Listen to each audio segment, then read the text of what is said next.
All right. Good afternoon.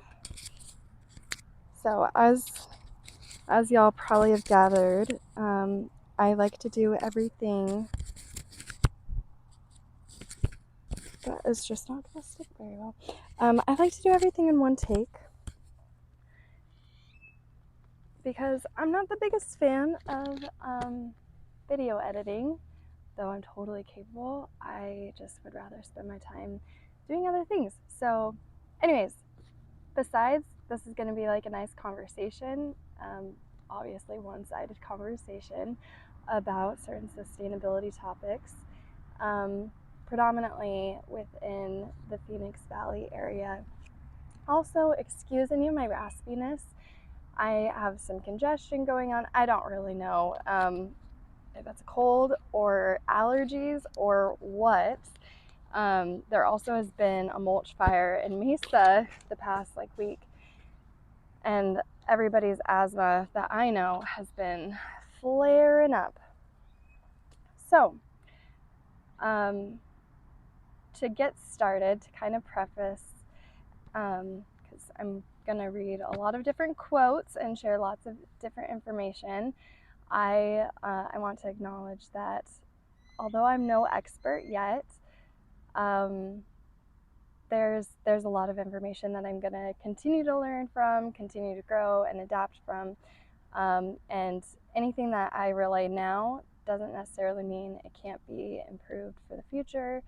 I like to hold on to hope that there's a lot of sustainability or sustainable things that communities can implement once they just become more aware of certain ramifications, and then they can, advocate for those liberties. So, jumping into it, I don't know if I have really defined sustainability on this platform. So, I will be quoting from Sustainability: A History by Jeremy L. Caradonna. I've utilized this book a lot, and I will be reading a couple important quotes from this. So, let's jump into today's little sustainability lesson. All right.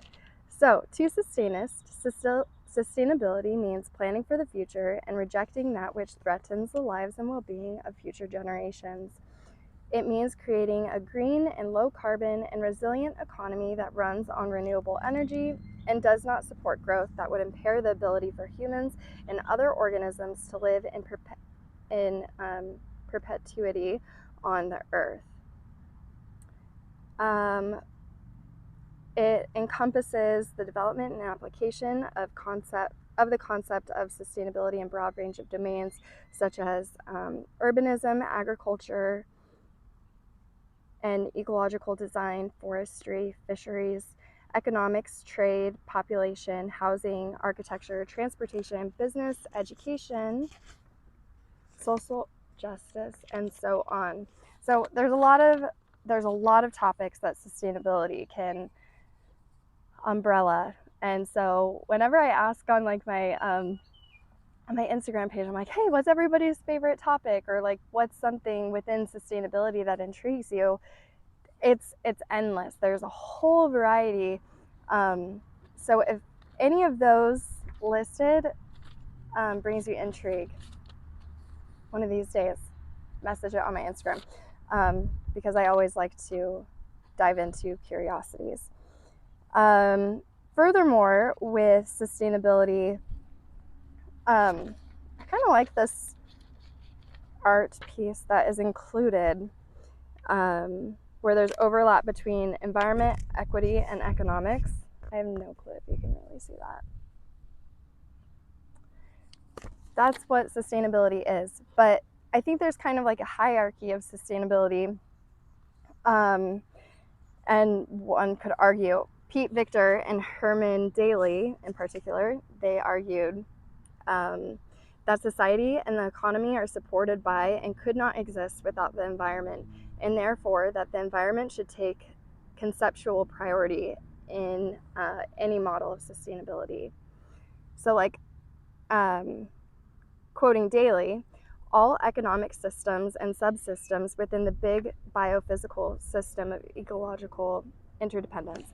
So basically, that's a long-winded saying of us people in society, businesses, economics, all of it is dependent on the environment in which we live, our natural world, our natural capital, and those are things that should be highly valued and highly, thought of and regarded when it comes to policy and certain decision making. So there's that following into. So I tend to have with that natural thing in mind, I kind of have a bias toward, the environment and different ecologies and all the different organisms that are important functions in creating a healthy, healthy ecological system. So, there's another quote here. So I would probably, I don't want to label myself as like a romantic, but I mean, my viewpoint kind of does align a little bit with some of the romantics. So Romanticism was kind of a literary rebellion against the Industrial Revolution, back in the day. The Romantics viewed the natural world as an organic whole whose integrity had been compromised by new industrial threats, coal mines, train lines, belching factories, polluted waterways, expanding cities, and the endless roads that trampled over the countryside. By contrast, the Romantics rejected the notion that nature was lifeless storehouse of raw materials or dumping ground and considered it instead a source of nourishment for the soul. The progress of industrialism was, on the contrary, a regrettable sadomasochism,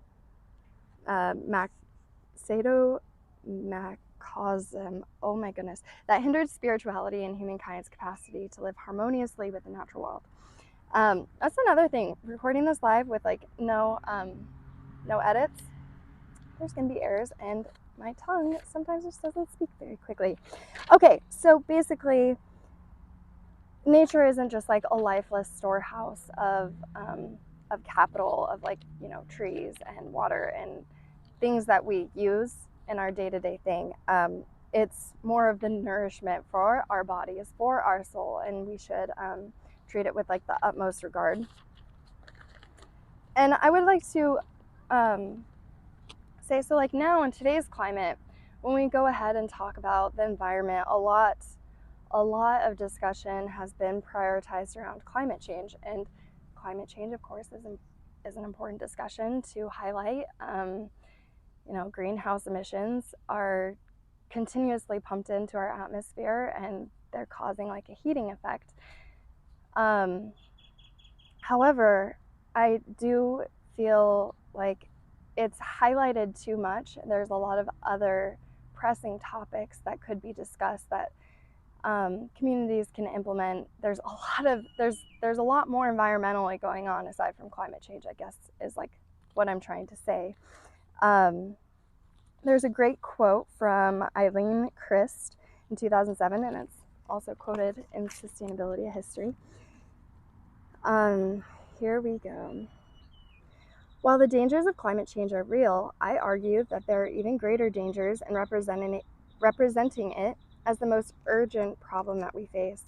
Framing climate change in such a manner deserves to be challenged for two reasons. It encourages the restriction of proposed solutions to the technical realm by powerfully insinuating that the needed approaches are those that directly address the problem, and it detracts from the planet's ecological predicament as a whole by virtue of claiming the limelight for one issue that trumps all others.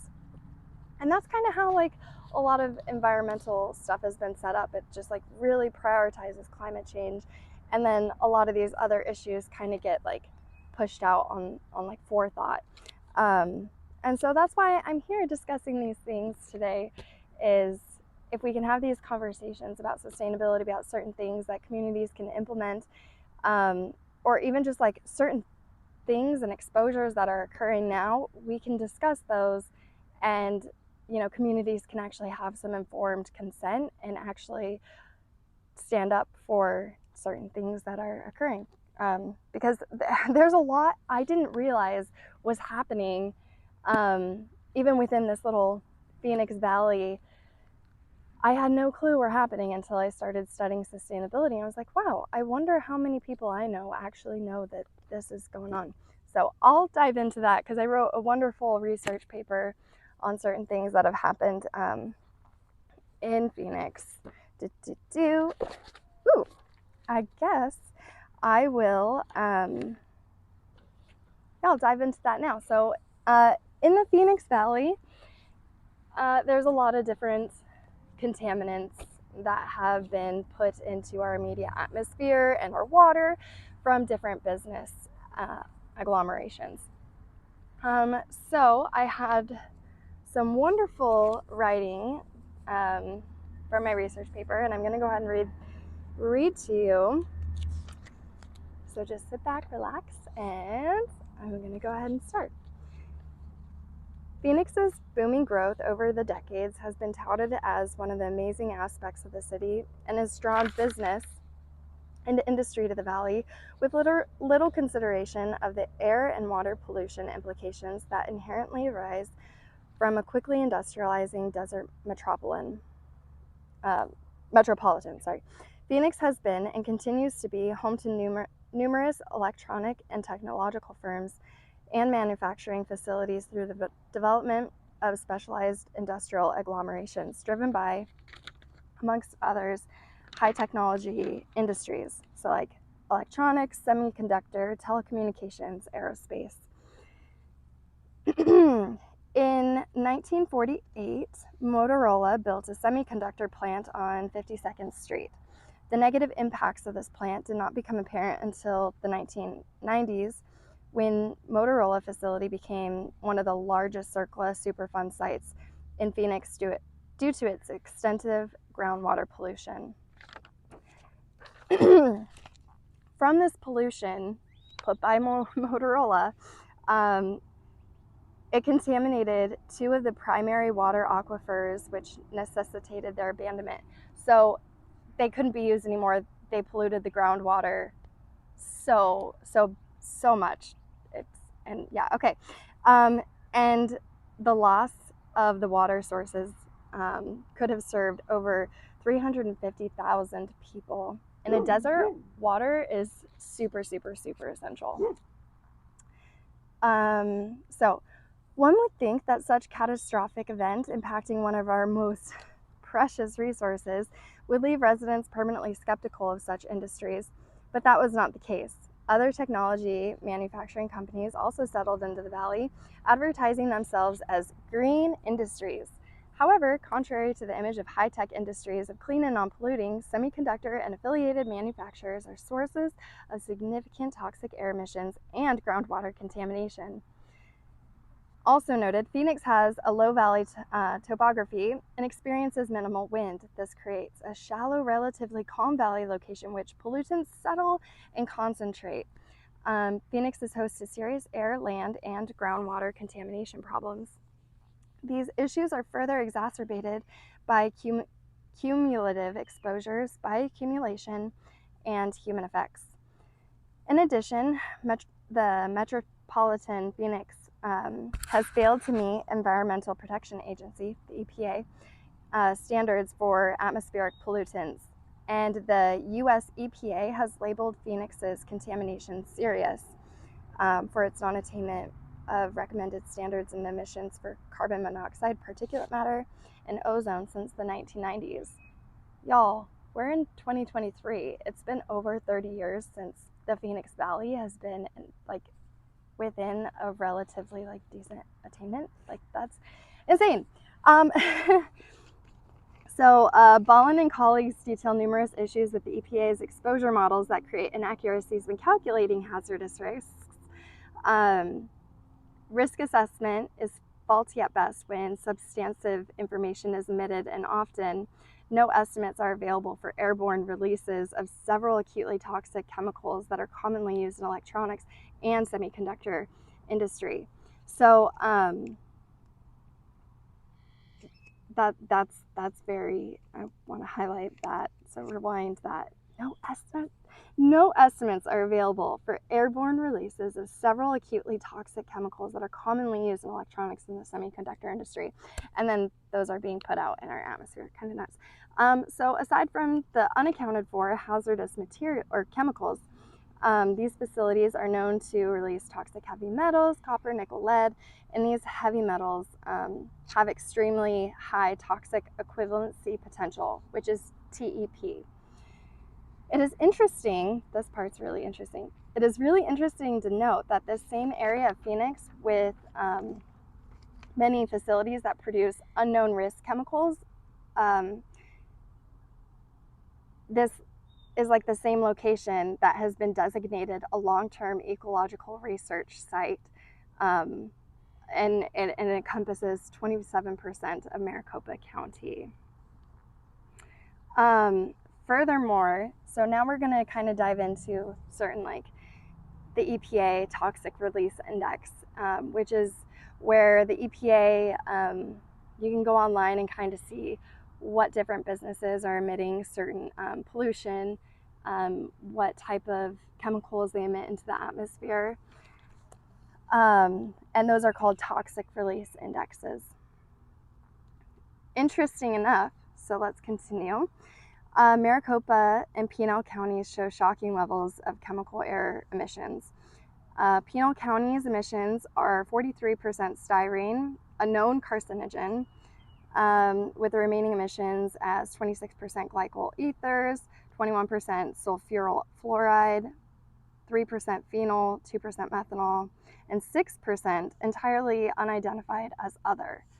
Those unidentified, I have issues with. It's just being unidentified.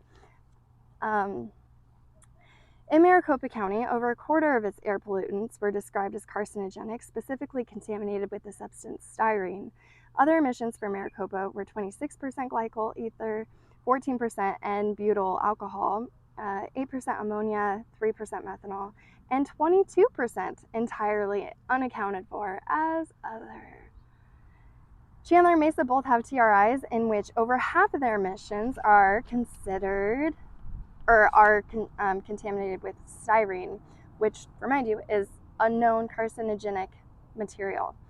According to the National Institute of Environmental Health Studies and Human Study, exposure to styrene has shown an increased risk of lymphohematopoietic cancers.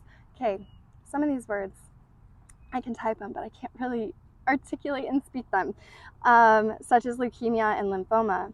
In addition, exposure to styrene causes genetic damage in white blood cells, with some evidence of increased risk of pancreas and esophagus cancers. In mouse studies, styrene exposure caused lung tumors. The other most commonly released toxic substance, glycol ether, has been implicated in causing narcosis, pulmonary edema, and severe kidney and liver damage. Although glycol ether, no information is currently available on its carcinogenic effects in humans. But animal studies did show exposure to glycol ether with negative impacted blood counts, bone marrow, and lymphoid tissues. Other animal studies on glycol ether inhalation have shown increase in various cancers such as pheochromocytoma of the adrenal medulla in female rats and hemangiosarcoma of the liver in male mice and the forestomach squamous cell papilloma or carcinoma in female rats. So lots of different animal issues from exposure to this substance. So animal issues, and then that would strongly indicate a potential risk for humans as well. So these pollutants create serious risk, not just to people, but other living creatures, plants, and aquatic systems in surrounding areas. Studies show heavy metal contamination of the soil and health risks in soil, plant, human system due to accumulation of metals throughout the food chain. There's a couple of sites that I sourced literature. Some studies have revealed concentrations of mercury and aluminum surpassing maximum concentration recommendations in Phoenix's fish. It is also important to note that samples of Phoenix's effluent water contain the highest concentrations of known estrogenic compounds and have the potential to negatively affect aquatic life. Estrogenic chemicals have been associated with reproductive effects in fish. Despite the hazards described in these studies, most citizens remain woefully uninformed, and corporations continue to produce and release contaminants into the environment.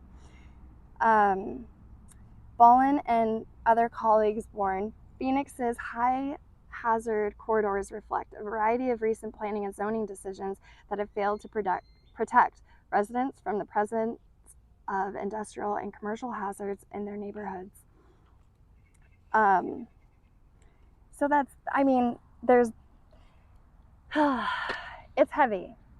There's a lot of things that are being put into our immediate atmosphere that are not healthy for us, for all sorts of little creatures that fit into the ecosystem framework. And that can be a little overwhelming. Like, oh my goodness, it's everywhere. How do we, mitigate these, like the risk? How do we improve businesses so that the well-being of the people aren't,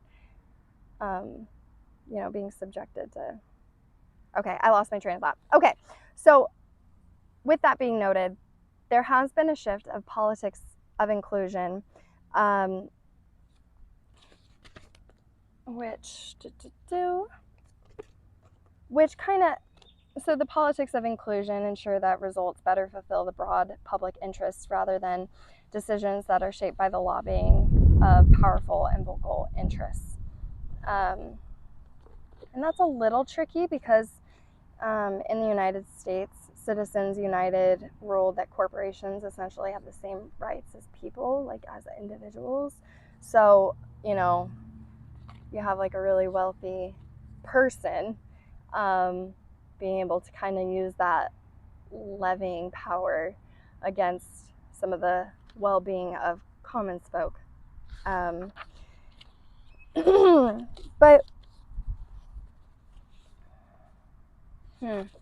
with that being noted, that makes me also kind of think of that makes me think of something else that I'm going to bring up in a minute. So how do we hold corporations accountable? I mean, aside from just encouraging our local representatives, I think encouraging our local representatives to enforce better cradle-to-grave management is a decent start. So cradle-to-grave management, I'm quoting, towards sustainable communities, resources for citizens and their governments. Cradle-to-grave management is a way of assigning responsibility for a product so the producer considers the pollution and waste associated with the product after it leaves the manufacturing plant.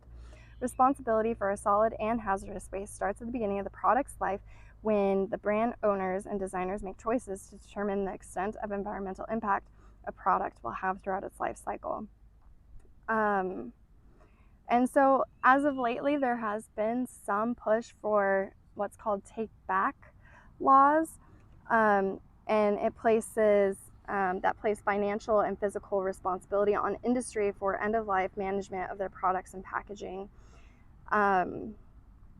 Basically just holding corporations accountable for certain pollutants.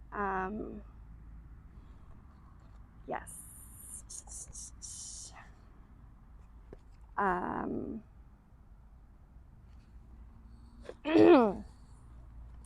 So an example, I went to a kind of a town council meeting last year. It was regarding LG. They had a proposed battery manufacturing plant in Queen Creek. They actually got the final permitting, so it is going to be built, unfortunately. So this battery plant, one, it's super close to school. It's very close to a lot of residential areas where some people even grow their own livestock.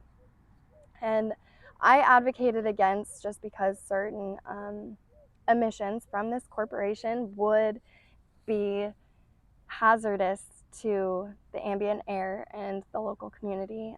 Some of the metals from battery manufacturing, I don't have all that data with me right now, but I had gathered it with the help of one of my professors during that time. And, you know, I was able to kind of list out on record and list out certain health implications. And I said that it was unconstitutional to expose the community to these hazardous pollutants because they can bioaccumulate. They end up in the soil, and then they end up in the plants, and then they end up in, you know, the foods that we eat.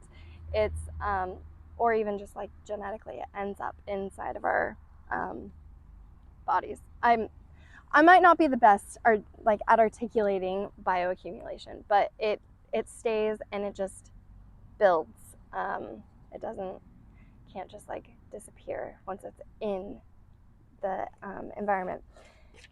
Oh, and with that, please, if ever you go to a town council meeting or hearing or anything where you're speaking into a microphone, discussing certain issues or certain things that you're wanting to advocate for your town, bring a written format because they when the transcript came back, they quoted me as saying that we should avoid the externality costs. And I'm like, no, I would never say that. I said we should not avoid the externality costs of a community being exposed to these substances. Oh, and it's kind of interesting. I talked to the water, one of the water dudes who was like on the panel. I spoke to him after the meeting. And, you know, his hands were tied by NDAs, he said. But basically, it was like his job. Once the business and industry, you know, got the land, got the permits and stuff, it was basically this water guy's job to make sure that that the company had ample like checks and balances so that there wasn't groundwater pollution. And I really struggle with trusting corporations because it's up to local governance to hold corporations accountable for their pollution. And unless people are voicing and advocating to certain political leaders in your area, those things are not going to be really considered. There's so many other pressing issues. That's kind of the sucky thing. So I'm informing y'all today. Let's get involved. Oh yeah, and there was only like 70 people that showed up to that town hearing, and I was one of the youngest adults there. So I'm not even 30. I turned 30 this month, but everybody else was like in their 60s, and I'm like, gosh dang, where are my peeps at? Like, I know my people care. Well, I know people my age actually care about the environment. I know people my age care that, you know, they're getting exposed to really hazardous material. And I would even note that, like, if I went door to door in Queen Creek and asked people, had a conversation like, hey, are you aware about this LG battery plant? Like, are you aware the certain contaminants that are, you know, like certain risks associated with those? I guarantee you, if there was true informed consent of the community regarding the industry pollutants, they would not be for it, and there would be more reaction against it. But because there wasn't this big reaction against this LG plant was allowed to push through. I mean, kind of wild. So governance and government are not the same. Government is about doing things and delivering services, whereas governance is leading society and convincing its various interest groups to embrace common goals and strategies. Yeah, and that's one of the reasons why I want to talk about sustainability. I want to discuss these things. I want to see where there's some overlap in our values as societies. That way we can, better take care of our natural capital, everything that sustains our societies and our economies. And if we're not properly taking care of the environment, and making strides toward that, I don't know, just, it's kind of a sad thought. So I like to, be hopeful and elicit conversation that maybe can induce some change. So, a couple more quotes here. I have read a lot. And so I'm going to kind of wrap things up. The biggest thing is empowerment and participation. Like I mentioned, there was not very many people that went to that LG meeting. And also, I don't think enough people in the community actually were aware about it. A lot of these things are kind of silently done out of the public view. And I think that's also intentional. But that's just me kind of speculating. So I'm going to quote from this book, Cities as Sustainable Ecosystems, by Peter Newman and Isabella Jennings. Sustainability rests on the ability of people to participate in decision-making processes and to contribute to the well-being of their communities. Empowerment means developing people's confidence to participate, especially marginalized groups such as women, indigenous, the poor, disabled, the illiterate. It means giving people the tools to participate in the decision-making processes, in the developing processes that respect different ways of being in the world. Empowerment is about giving voice to all people and fostering involvement in civic life. This inclusion of a diversity of perspectives increases the resilience of societies, providing a wider range of solutions and responses to challenges and change. Empowerment celebrates diversity and directs it into common good outcomes.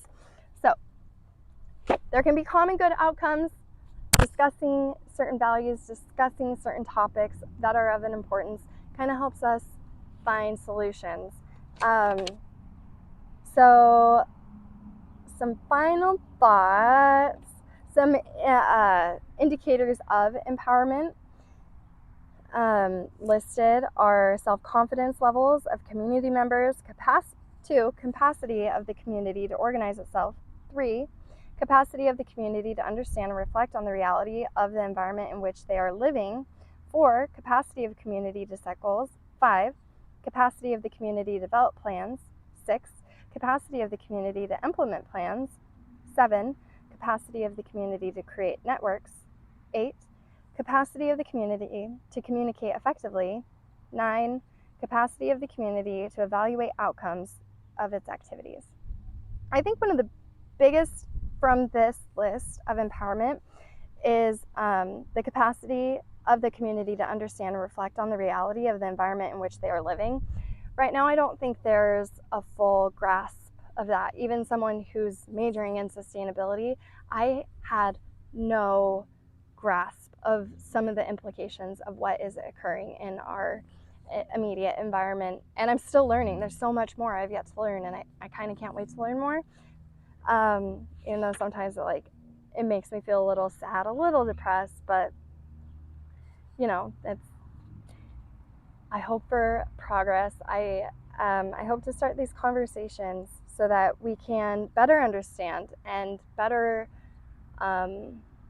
understand these issues and encourage our leaders to make decisions that reflect our values and what we want in our societies and communities.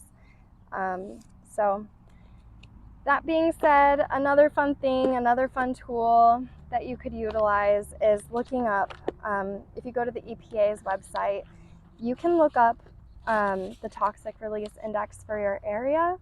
So you can see what type of industry is polluting, what pollutants they're putting out in your area, or even you could search all over the country if you wanted. I did that one time and I found it fascinating. Excuse me, sorry. Because, curiosity is an important thing, and if you don't get curious of like your surroundings, it's hard. How are you to understand what's going on, and how could it be better? So yeah, there's a lot more conversations on sustainability to come. I know this page is Sunkissed Gardening. Gardening is where the heart of everything has started for me regarding sustainability. So if you're here on this page mostly for gardening or random gardening tasks, you're welcome. You're welcome here, of course. Just know that sustainability is something that all of us could take into consideration a little bit more in how certain decisions affect us, because a lot of these decisions are sometimes made outside of our view or understanding. And yeah, strides for improvement. But yes, go ahead onto the TRI Explorer for the EPA, and there's like great graphs and like information. I love the graphs, and yeah, very insightful. I hope to do more with all this information that I've gathered with sustainability, but I'm just in school right now. So my goal is to learn a crap ton, as much as I can, and empower the community, empower all my friends and family in this area, especially, to understand what's going on and advocate for better. So long-winded thing, but maybe next time I'll discuss maybe some water. I also said I would do a composting video on one of my big compost piles. So lots more fun stuff to come. Hope y'all are well. Peace out.